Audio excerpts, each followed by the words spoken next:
जनवरी 2026 की बात है दोस्तों। एक घर की छोटी बहू अपनी सास के पास जाती है और ससुर के पास जाती है और उनके पास जाके कहती है कि मैं अब अपने घर जा रही हूँ। अब मैं इस घर में एक पल नहीं रह सकती, क्योंकि अगर मैं इस घर में अब रही या तो मेरे साथ कुछ गलत हो जाएगा या मैं किसी के साथ गलत कर दूंगी। इसीलिए मैं इस घर को छोड़ के अपने मायके जा रही हूँ। और ये कह के वो अपने मायके चली जाती है। दरअसल दोस्तों, जो इस घर की छोटी बहू है उसकी शादी को 5 साल हो चुके हैं और उसने 5 साल पहले लव मैरिज की थी, लेकिन शादी के बाद कोई बच्चा नहीं हुआ था। घर में कले कलेश होते थे, इसीलिए इसने फैसला किया कि ये अब अपनी मायके चली जाएगी और ये मायके चली भी जाती है। परिवार के लोग सोचते हैं कि घर में जो कलह कलेश हो रहे हैं वो शांत हो जाएंगे, लेकिन ऐसा होता नहीं है। कलह कलेश और ज़्यादा बढ़ जाते हैं। 1.5 साल का समय बीत जाता है और 1.5 साल बाद यानी कि मई 2026 में इस घर की जो बड़ी बहू है, जिसकी अरेंज मैरिज हुई थी, वो अपनी सास के पास जाती है। उसके 2 बच्चे भी होते हैं।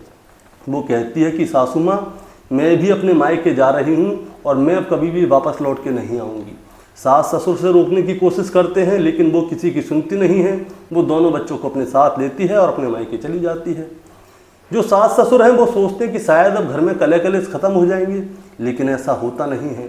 घर में कलह कलेश इतने ज़्यादा बढ़ जाते हैं कि आखिरकार इस घर में 2 कत्ल हो जाते हैं। और 2 कत्ल के बाद जब ये कहानी सामने आती है तो सभी लोग ये सोचते हैं कि अगर छोटी बहू और बड़ी बहू और उसके 2 बच्चे घर में होते तो शायद, अभी तो 2 कत्ल हुए हैं, शायद ज़्यादा कत्ल भी हो सकते थे। छोटी बहू, बड़ी बहू और 2 बच्चों की जान बच गई। दोस्तों, आखिर ऐसा क्या हुआ था? कत्ल किसने किया था? क्यों किया था? वजह क्या थी? आज की कहानी से जानेंगे। तो दोस्तों, कहानी शुरू करूंगा उससे पहले मैं बस आपसे यही कहना चाहूँगा कि अगर आप मेरे चैनल पे नए हैं तो चैनल को जल्दी से सब्सक्राइब कर दीजिएगा, ताकि रोजाना रात को 8 बजे मैं आपके लिए एक सच्ची घटना की कहानी लेकर आ सकूँ। नमस्कार दोस्तों, मैं गौरव शर्मा और आप देख रहे हैं गौरव शर्मा सफ़र। दोस्तों, कहानी शुरू होती है 20 जुलाई 2026 की रात, तकरीबन 10:45 के आसपास का समय था। उत्तर प्रदेश के गाजियाबाद में एक थाना लगता है क्रॉसिंग रिपब्लिक, और क्रॉसिंग रिपब्लिक थाना क्षेत्र के अंतर्गत एक मोहल्ला आता है जिसका नाम है भीमनगर। भीमनगर में मकान नंबर 930 है। दरअसल दोस्तों, होता क्या है, रात को तकरीबन 10:45 पे मकान नंबर 930 में से जोर जोर से चीखने चिल्लाने की आवाज़ें आ रही थी। इस मकान में कुछ किराएदार भी रहते हैं। जो ग्राउंड फ्लोर है वहाँ पे मकान मालिक रहता है और फर्स्ट फ्लोर पे किराएदार रहते हैं। अब चीखने चिल्लाने की आवाज़ें जो हैं बहुत ज़्यादा तेज़ी से आ रही थी और धीरे धीरे करके ये आवाज़ें बढ़ती जा रही थीं। इसी मकान में किराएदार रहते हैं जिनका नाम है जगवीर, जिनकी उम्र 67 साल के आसपास है। उनकी पत्नी का नाम है पुष्पा। पुष्पा और जगवीर, इन दोनों को जैसे ही आवाज़ें आती हैं तो ये कहते हैं कि आवाज़ें आकाश से रही हैं। उन्हें लगता है कि शायद जो मकान मालिक हैं ये चीखने चिल्लाने की आवाज़ें उनकी हैं। दोस्तों, मैं आपको बताना चाहूँगा, चीखने चिल्लाने की आवाज़ों को दबाने के लिए इस घर में जो है म्यूज़िक चलाया गया था और म्यूज़िक की आवाज़ बहुत तेज़ थी ताकि चीखने चिल्लाने की आवाज़ें बाहर न जाएं। अब जैसे ही किराएदारों ने चीखने चिल्लाने की आवाज़ें सुनी तो किराएदार तुरंत ही नीचे उतर के आते हैं। अब कमरे के अंदर झांकने की कोशिश करते हैं और जब कमरे के अंदर झांका जाता है तो पता चलता है कि जो इस मकान के मालिक हैं, पति और पत्नी, वो कमरे के अंदर बेसुध हालत में पड़े हुए हैं और खून बह रहा है। अब जैसे ही किराएदारों ने ये अपनी आंखों से मंजर देखा तो वो क्या करते हैं, बाहर निकल के आते हैं और जोर जोर से चीखते हैं, चिल्लाते हैं, अड़ोसी पड़ोसियों को बुलाते हैं। अड़ोसी पड़ोसी मौके पर पहुंचते हैं। अब जैसे ही अड़ोसी पड़ोसी मौके पर पहुंचते हैं तो वहाँ पे देखते हैं कि अंदर जो मकान मालिक है उनकी हालत बहुत ज़्यादा ख़राब है। दरअसल दोस्तों, जो मकान मालिक है उनका नाम है गंगा शरण, जिनकी उम्र तकरीबन 55 साल के आसपास है। उनकी पत्नी बिमलेश, जिनकी उम्र 50 साल के आसपास है। दोनों की ही हालत बहुत ज़्यादा ख़राब थी और उनकी हालत को ख़राब देखते ही वहाँ से कोई तुरंत ही 112 नंबर पे कॉल कर देता है। पुलिस मौके पर पहुँचती है। मौके पे पहुँचने के बाद जो मकान मालिक हैं गंगा शरण और उनकी पत्नी बिमलेश, इन दोनों को तत्काल ही अस्पताल में ले जाया जाता है। अस्पताल में ले जाके जब डॉक्टर इनको चेक करता है तो डॉक्टर बताता है कि आपने इनको यहाँ पे लाने में थोड़ी देरी कर दी। दरअसल इनकी मौत जो है घर पे ही हो चुकी है। अब दोस्तों, मौत का मामला सामने आया था। अब पुलिस वालों ने जो किराएदार थे उनसे पूछताछ की कि आखिर बात क्या है, इनको किसने मारा। तब जाके किराएदार बताते हैं कि इनके घर में रोज़ाना का सा कलेश होता है। इनके 2 बच्चे हैं, वो शराब पीते हैं और रोज़ाना घर में आके कलेश करते हैं। अब पुलिस वाले जाते हैं घर पे इनके बच्चों की जानकारी लेने। और जिस समय पे पुलिस वाले इनके घर पे जाते हैं तो पता चलता है कि इनके जो 2 बेटे हैं वो दोनों शराब में धुत पड़े हैं, जिसमें बड़े बेटे का नाम है दीपक जिसकी उम्र 30 साल के आसपास है, छोटे बेटे का नाम है ललित जिसकी उम्र 28 साल के आसपास है। इन दोनों ने शराब इतनी पी हुई थी कि इन्हें होश ही नहीं था कि ये कहाँ पे पड़े हैं, क्या कर रहे हैं, क्या नहीं कर रहे। अब पुलिस वाले जो गंगा शरण हैं मकान के मालिक, इनके बारे में जानकारी लेने की कोशिश करते हैं। जो इनके बेटे हैं उनके बारे में कोशिश करते हैं लेने की जानकारी, इनके परिवार में कौन कौन है, कहाँ कहाँ हैं, इन सब के बारे में जानकारी लेने की कोशिश करते हैं। तब जाके कहानी सामने आती है। दरअसल दोस्तों ये कहानी शुरू होती है आज से 27 साल पहले से। दरअसल उत्तर प्रदेश के बुलंदशहर में थाना लगता है बीबी नगर, और बीबी नगर में ही एक गांव आता है जिसका नाम है इस्टला गांव में गंगा शरण रहते थे, जिनकी अभी हत्या हुई है, गंगा शरण उनका नाम है। वो अपने परिवार के साथ अपने गांव से आज से 27 साल पहले उत्तर प्रदेश के गाजियाबाद के भीमनगर आ जाते हैं, और भीमनगर में आके वो अपना घर वगैरह बना लेते हैं। शादी के बाद इनको 4 बच्चे हुए थे, जिनमें 2 बेटे थे और 2 बेटियां थीं। पहली बेटी है ज्योति, दूसरी है दीपिका, तीसरा बेटा है दीपक और चौथा बेटा है ललित। अब 4 बच्चे थे, पति पत्नी थी, घर में काम की भी ज़रूरत थी, परिवार को चलाना था, इसीलिए ये क्या करते हैं अपने घर में ही दूध की एक डेयरी खोल लेते हैं और दूध बेच के, घी बेच के जो भी आता था उसी से अपने परिवार को चलाते थे। दोस्तों होता क्या है, जो गंगा शरण है उन्होंने अपनी दोनों बेटियों की शादी कर दी थी, लेकिन साल 2020 में क्या होता है, साल 2020 में लगा था लॉकडाउन, और लॉकडाउन में मई 2020 में जो इनका छोटा बेटा है ललित, उसने गाजियाबाद की ही रहने वाली एक लड़की से लव मैरिज कर ली थी। लव मैरिज करके वो अपनी पत्नी को घर पे ले आया था। परिवार वाले वैसे तो लव मैरिज के खिलाफ थे, लेकिन जब बेटा ले आया है शादी करके तो भैया सब खुश हैं, सब ने एक्सेप्ट कर लिया और बड़ी धूमधाम से जो बहू है उसकी एंट्री घर में की। और जो बड़ा बेटा है दीपक, उसकी शादी पहले हो चुकी थी, उसकी शादी हुई थी बुलंदशहर की रहने वाली एक लड़की से, और शादी के बाद उसको 2 बच्चे हुए थे। अब दोस्तों मैं आपको बताना चाहूँगा घर में कलेश होने की वजह क्या थी। कलेश होने की वजह ये थी कि जो 2 बेटे थे वो दोनों जो हैं ड्राइविंग का काम करते हैं। ड्राइविंग का काम तो करते हैं लेकिन उनके पास इतना काम आता नहीं है, कभी आ जाता है तो चले जाते हैं, नहीं आता तो नहीं जाते। जो पिता गंगा शरण कमा रहे हैं उसी से पूरे घर का खर्चा चलता है। घर में ऊपर वाले फ्लोर पे किराएदार रहते हैं, किराएदारों से जो पैसा आता है उससे घर का खर्चा चलता है। दोनों बेटे नाकारा हैं, कुछ भी काम नहीं करते, ड्राइवर सिर्फ नाम के हैं। अब ये दोनों क्या करते थे, इनके पास पैसे तो होते नहीं थे, लेकिन इनके पास पैसे सिर्फ शराब पीने के लिए होते थे, घर खर्चा चलाने के लिए नहीं होते थे। और ये दोनों क्या करते थे, शाम के समय जाते थे ठेके पे, वहाँ पे शराब पीते थे, घर पे आते थे, माँ को गाली, बाप को गाली, बीवियों को गाली। दोनों लोग जो हैं अपनी अपनी बीवियों को गालियाँ दिया करते थे, और इनकी बीवी इनसे कुछ कहती थी तो पकड़ के अपनी अपनी बीवियों को बुरी बुरी तरह से पीटते थे। इस तरह से पीटते थे कि मानो इन दोनों भाइयों के बीच में कोई कंपटीशन हो गया है कि तू ज़्यादा अपनी बीवी को मारेगा या मैं अपनी बीवी को ज़्यादा मारूंगी। अब बीवियाँ भी कब तक पिटें। अब दोस्तों होता क्या है, जो छोटी वाली बहू है जो लव मैरिज करके आई थी, गाजियाबाद की रहने वाली है, वो आज से 1.5 साल पहले यानी कि जनवरी 2025 में सारी चीज़ों से तंग आ गई थी। कब तक पिटेगी बेचारी, लव मैरिज करके आई थी, अरेंज मैरिज होती तो केस भी कर देती, लेकिन लव मैरिज करके आई है, अपनी पसंद की शादी थी।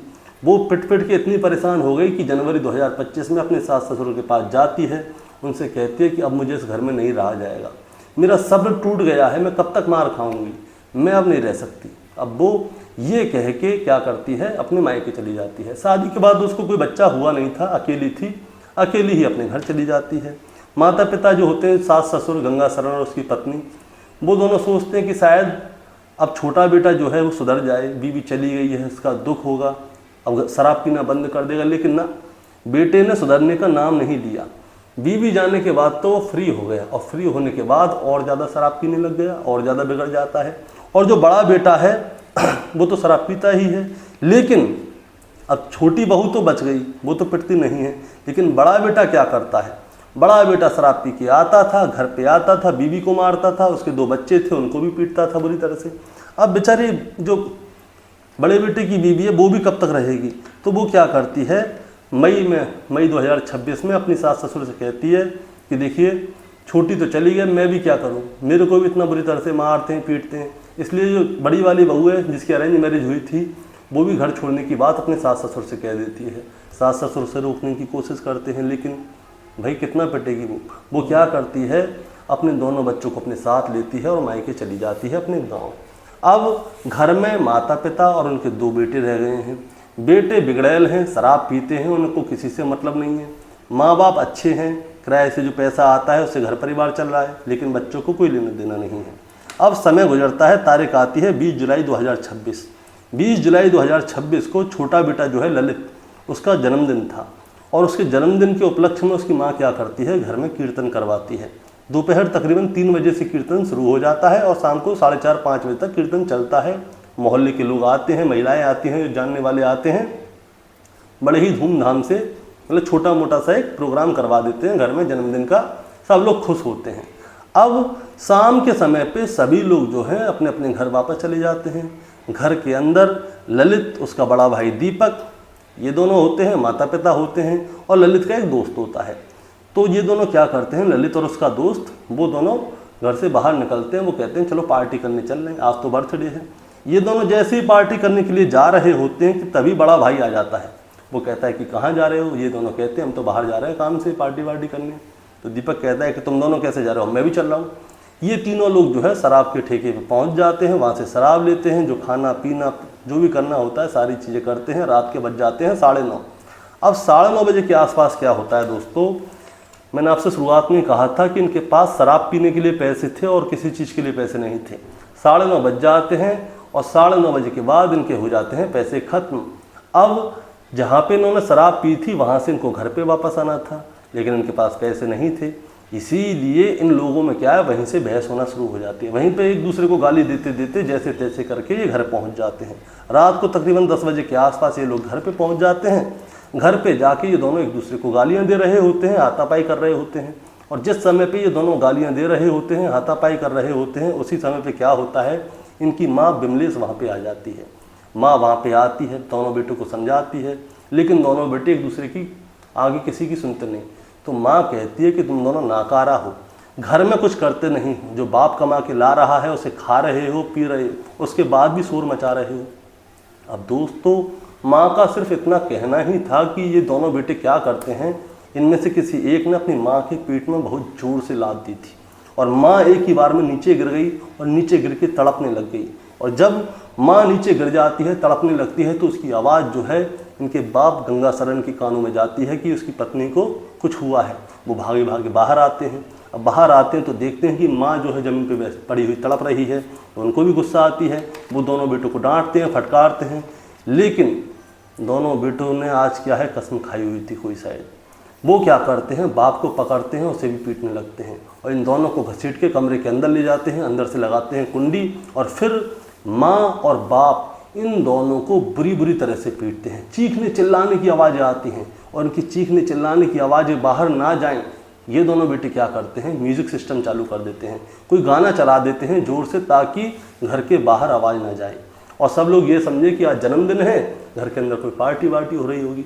लेकिन चीखने चिल्लाने की आवाज़ें जो हैं किराएदारों के पास पहुंच जाती हैं।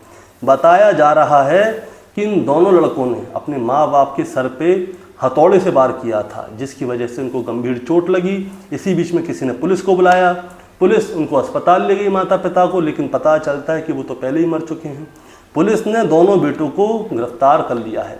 दोस्तों बताया ये भी जा रहा है कि जिस समय पे इन दोनों बेटों ने अपने माता पिता की हत्या की थी, उस समय पे जो दोस्त इनके साथ शराब पीने गया था वो भी घर पे था।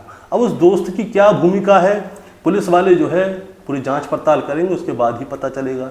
लेकिन जो बेटी है उसने अपने दोनों भाइयों के खिलाफ तहरीर दे दी है। पुलिस इस पूरे मामले की जांच पड़ताल कर रही है। इन दोनों आरोपियों को जेल भेज दिया गया है।